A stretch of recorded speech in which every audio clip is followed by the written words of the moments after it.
Aujourd'hui, je vous amène dans une aventure sur le portrait. Vous allez découvrir le processus en accéléré de ce dessin de vieil homme au crayon de plomb d'après référence photo. Juste avant de commencer, n'oubliez pas de souscrire à la chaîne pour recevoir les prochaines vidéos. Pour moi, le portrait, c'est une façon d'entrer en contact avec les gens, d'immortaliser un moment. Dans mes souvenirs. J'ai réalisé ce portrait sur les chemins de Compostelle en Espagne lorsque je faisais mon pèlerinage l'été dernier. Ma routine du pèlerin était la même tous les jours. Je me levais de bon matin, peu avant le lever du soleil, pour profiter des derniers instants de fraîcheur. S'en suivent 20 à 30 km de marche tous les jours, ce qui fait environ 5 à 6 heures de randonnée, selon si le chemin est escarpé ou non. Dans certaines des étapes, il y a de nombreux petits villages où on peut s'arrêter pour se reposer. D'autres jours, il faut faire la trajectoire d'une traite. En arrivant à destination, je prenais un bon dîner, puis je m'installais dans un petit café pendant la siesta pour m'adonner à ma plus grande passion, le dessin. Et oui, dans mon pack-sac de 15 livres où chaque gramme était mesuré, j'ai décidé de dédier un peu d'espace à mon petit carnet de dessin et quelques crayons. Quand on est sur Compostelle, on revoit les mêmes pèlerins à chaque jour. Très rapidement, une communauté s'installe et bien qu'on soit souvent seul sur les chemins, mais on retrouve une foule fringante à tous les soirs. Ce jour-là, plus spécifiquement, je suis partie un petit peu plus tard que d'habitude parce qu'une insomnie m'avait tenue éveillée jusqu'aux petites heures du matin. Quand j'ai quitté l'auberge, il n'y avait plus aucun pèlerin. C'était une journée froide et pluvieuse, alors j'ai marché d'un pas vigoureux en espérant arriver plus vite à destination. Je marche et je vois une silhouette apparaître, le premier pèlerin que je rattrape. Tandis que je m'approche, je le reconnais. Cheveux blancs, casquette, peau tannée, c'était bien mon voisin de chambre de la nuit précédente. J'arrive pour le dépasser, il me reconnaît lui aussi, il me dit « Hey, c'était toi la fille qui était juste à côté ». Et comme c'est une journée un petit peu pluvieuse et froide, je me suis dit « Pourquoi pas prendre le temps de jaser aujourd'hui? Dans le fond, ça va être bien plus le fun ».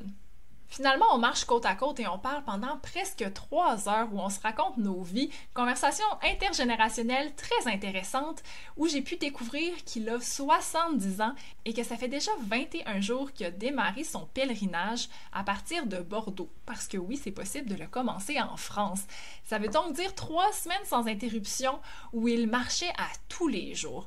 J'ai levé mon chapeau, j'ai dit « Wow, mais qu'est-ce qui t'a poussé vraiment à faire le chemin de Compostelle? » Il m'a dit quelque chose d'intéressant. Il m'a dit « C'est découvrir à quel point je suis vieux. » Alors ça m'a fait réfléchir et je lui ai posé des questions en fait sur la liberté, sur sa vie et il s'est confié à moi. Au cours de la dernière année, il avait eu plusieurs soucis de santé, incluant un AVC qui le gardait à l'hôpital pendant presque une semaine pendant laquelle il a eu peur de tout perdre, sa mobilité, sa capacité à marcher, à parler, à manger par lui-même.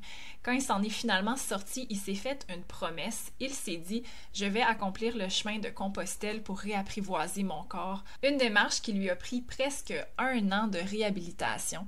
J'ai trouvé son histoire incroyablement inspirante de par la persévérance dont il a fait preuve. Plus tard, pendant que je poursuivais mon chemin en solitaire, j'ai repensé avec gratitude à notre conversation. Pour moi, c'était vraiment une chance incroyable de pouvoir partager un moment de vie avec quelqu'un qui me raconte son vécu, que je découvre un petit peu son histoire, sa perception de l'univers de la vie.